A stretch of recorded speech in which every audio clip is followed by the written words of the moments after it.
अमोघस्य, निश्चित भगवत प्राप्ति हो जाएगी। तो दृष्टि प्राप्त होने का मतलब जैसे हम देख रहे हैं इसे नहीं कहते।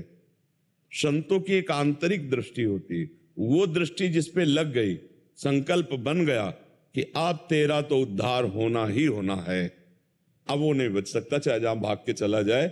अब वो उनकी दृष्टि उनके पीछे पड़ी रहेगी और वो कभी गलत करने के सोचेगा तो जला देगी वो दृष्टि, और वो कांपने लगेगा, ना बाबा हम गलत नहीं करेंगे। तो वहां विनोद में कह रहे कि जैसे पागल कुत्ते की दृष्टि पड़ गई तो हजारों को छोड़ के काटेगा उसी पे जिस पे उसका निशाना सध गया, और जिसको काट लिया तो जब बादल गरजते हैं वर्षा आदि का संयुक्त, तो उसके अंदर वो ज्यादा विष चढ़ता है।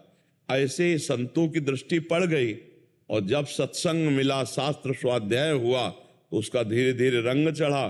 तो आप सरिस चाहे सब पीना, फिर आप भी संत हो जाएंगे। भेष से ना सही, पर आपका आचरण संत हो जाएगा, आप भी भगवत प्राप्त हो जाएंगे। तो जो संतों का कथन है, मतलब जिसके पीछे लग गए। अब संत किसके पीछे लगते हैं? जो उनकी आज्ञा का पालन करता है, सेवा में हर कष्ट सहते हुए उनकी आज्ञा के पालन में। यही सेवा। सेवा का मतलब हाथ पैर दबा देना, कपड़ा लत्ता धो देना, ये सब एक अंग है। संपूर्ण सेवा उनकी आज्ञा का पालन है।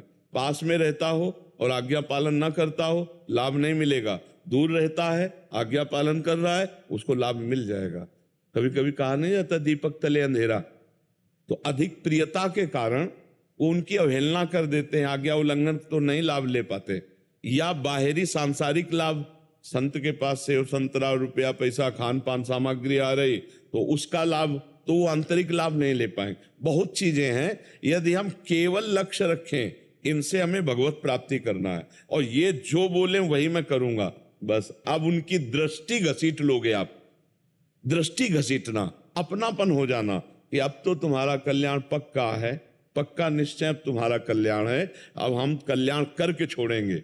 अब ये जिद्दी स्वभाव संतों का उस जीव का कल्याण कर देगा, उनके पीछे पड़ जाएंगे।